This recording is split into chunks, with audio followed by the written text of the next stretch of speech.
नमस्कार दोस्तों, मैं जिस साहब का स्वागत करता हूं आपके अपने यूट्यूब चैनल पे। दोस्तों, आज की इस वीडियो में हम आपको बताने वाले हैं स्टूडेंट इंफॉर्मेशन सिस्टम क्या होता है, क्यों ज़रूरी है। तो दोस्तों, एसआईएस का पंजीयन किस लिए ज़रूरी है, क्या होता है, उसी की जानकारी इस वीडियो में हम आपको बताने वाले हैं। तो उसके लिए आप इस वीडियो को लास्ट तक जरूर देखें और चैनल पर अगर नए हैं तो चैनल को सब्सक्राइब कर बेल आइकन को दबाएँ, जिससे कि हमारे चैनल पर जो भी नई अपडेट है वो सबसे पहले आपको मिले। तो चलिए वीडियो को शुरू करते हैं। तो दोस्तों, एसआईएस पंजीयन क्या होता है। एसआईएस यानी स्टूडेंट इंफॉर्मेशन सिस्टम, यह एक प्रकार का छात्रों का यूज़र आईडी और पासवर्ड क्रिएट होता है। इसमें छात्रों की प्रोफाइल बनती है जो कि आपके एनरोलमेंट फॉर्म के आधार पे होता है। तो इसमें आपका जो बेसिक डिटेल होता है, course related, mobile number, email ID और आपके रिजल्ट, और जो भी यूनिवर्सिटीज़ में ट्रांजैक्शन होते हैं जैसे कि फॉर्म फिलअप करना या फिर किसी भी तरीके का एनरोलमेंट फॉर्म फिलअप करना, उन सभी की डिटेल उस पोर्टल से आप अपनी प्रोफाइल को मैनेज कर सकते हैं। यानी कहने का तात्पर्य है यह आपका जो पर्सनल डिटेल की एक प्रोफाइल होती है वह होता है। तो एसआईएस पंजीयन क्यों जरूरी है। तो एसआईएस पंजीयन के थ्रू आपको दोस्तों ओपन बुक सिस्टम पे आधारित यूजी और पीजी के जो फर्स्ट सेमेस्टर, सेकेंड सेमेस्टर या फिर फाइनल ईयर के जो स्टूडेंट होते हैं उनका जो क्वेश्चन पेपर यहीं से मिलेगा। आप ऑनलाइन एसआईएस पंजीयन के थ्रू ही डाउनलोड कर सकते हैं। उसके बाद ही आप ओपन बुक सिस्टम पे आधारित जो एग्ज़ाम होता है उसका जो आंसर है लिख सकते हैं अपने जो कॉपी आप क्रिएट करेंगे उसमें। उसके बाद दोस्तों, एसआईएस पंजीयन कैसे होता। तो एसआईएस पंजीयन आप ऑनलाइन कर सकते हैं। उसका जो फीस है 20 रुपये। आप online net banking, UPI, credit card, debit card या फिर एमपी ऑनलाइन के माध्यम से कर सकते हैं। उस पंजीयन में आपका जो नामांकन क्रमांक होता है यानी इनरोलमेंट नंबर होता है, वह आपका यूज़र आईडी होता है और जो पासवर्ड होता है आपको क्रिएट करना रहता है। उसके बाद दोस्तों, एसआईएस पंजीयन से ऑनलाइन परीक्षा कैसे होता है। तो दोस्तों, एसआईएस पंजीयन जब आप करेंगे उस समय आपसे आपका इनरोलमेंट नंबर और डेट ऑफ बर्थ पूछा जाएगा और उसके आगे आपको मोबाइल नंबर और ईमेल आईडी, ये डिटेल वेरीफाई करेंगे तो आपकी जो पर्सनल डिटेल है ओपन हो जाएगी। जब आप फीस पेमेंट करेंगे, जो यूज़र आईडी और पासवर्ड फिलअप करेंगे, उसके बाद आपका जो पर्सनल डिटेल है ओपन होगा। उसमें आपको परीक्षा देने के लिए क्वेश्चन पेपर मिलेंगे, जो कि जब एग्ज़ाम आपका होगा उसके दिन जो टाइमिंग रहेगी उस टाइमिंग पे आपका क्वेश्चन पेपर अपलोड हो जाएगा एसआईएस पंजीयन में।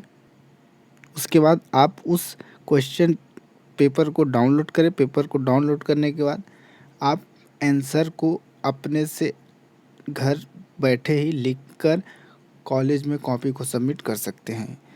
उसके बाद दोस्तों, एसआईएस पंजीयन में ही आपको जो A4 साइज़ की कॉपी होगी उसका एक फॉर्मेट मिलेगा, फ्रंट पेज जिसको कहते हैं। तो उसको भी आप उस पोर्टल से डाउनलोड कर सकते हैं।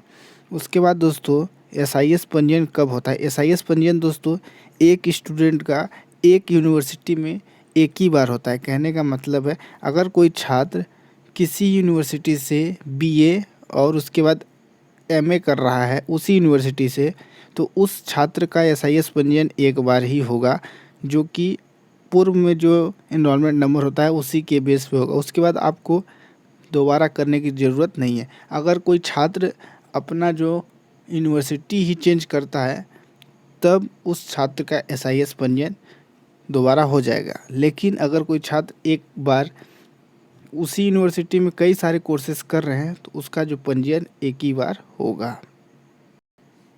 उसके बाद दोस्तों, एसआईएस पंजीयन से क्या लाभ है। एसआईएस पंजीयन से दोस्तों आपको बहुत सारे लाभ मिल सकते हैं, जैसे कि आप अपनी प्रोफाइल को मैनेज कर सकते हैं यानी इनरोलमेंट का जो फॉर्म फिलअप किए हैं उसमें आप अपनी डिटेल को वेरीफाई कर सकते हैं। उसके बाद जितने भी एग्ज़ाम फॉर्म आपने फिलअप किया होगा उसकी डिटेल चेक कर सकते हैं, रिज़ल्ट देख सकते हैं, टाइम टेबल और फॉर्म के बारे में जानकारी प्राप्त कर सकते हैं उस पंजीयन में। उसमें आपकी एक बेसिक प्रोफाइल क्रिएट होती है जो कि आप हमेशा के लिए यूज़ कर सकते हैं। एसआईएस पंजीयन के लिए आवेदन कैसे होता है। दोस्तों, एसआईएस पंजीयन जो होता है स्टूडेंट इंफॉर्मेशन सिस्टम है, इसका पंजीयन आप ऑनलाइन कर सकते हैं। आवेदन सेल्फ कर सकते हैं। आवेदन करने के लिए आपको अपनी यूनिवर्सिटी की ऑफिशियल वेबसाइट पे जाना है। वहाँ पे आपको SIS पंजीयन या फिर डायरेक्ट फुल फॉर्म में लिखा रहेगा स्टूडेंट इन्फॉर्मेशन सिस्टम लिखा हुआ मिलेगा।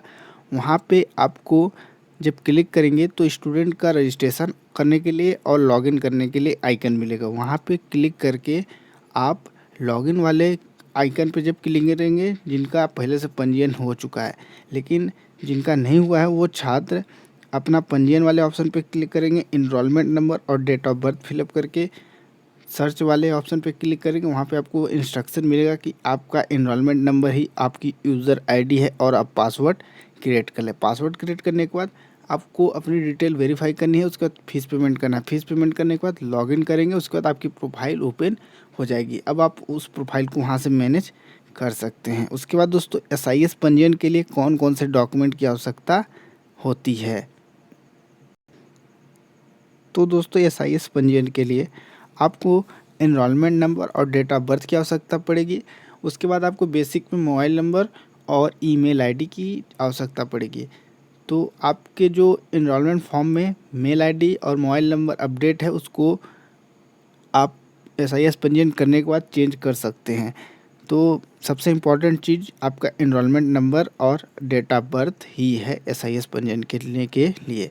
अब दोस्तों SIS पंजीयन में कितना फीस लगता है, तो SIS पंजीयन में दोस्तों मिनिमम 20 रुपये और मैक्सिमम 25 रुपये जो फीस है। हर यूनिवर्सिटी का चार्जेस अलग अलग हैं, तो कम से कम 20 रुपये लगेगा और मैक्सिमम आपको 25 यानी 25 रुपीज़ ही लगेगा। क्या SIS पंजीयन ज़रूरी है ऑनलाइन परीक्षा के लिए, तो दोस्तों SIS पंजीयन के थ्रू ही आप ऑनलाइन एग्ज़ाम देंगे। यानी ओपन बुक सिस्टम पे आधारित जितने भी कोर्सेस के एग्ज़ाम होने वाले हैं, उनका एग्ज़ाम ओपन बुक सिस्टम पे ही होगा। तो उसके लिए SIS पंजीयन कंपलसरी है। बिना SIS पंजीयन से आप क्वेश्चन पेपर डाउनलोड नहीं कर सकते हैं, इसलिए SIS पंजीयन करवाना ज़रूरी होता है।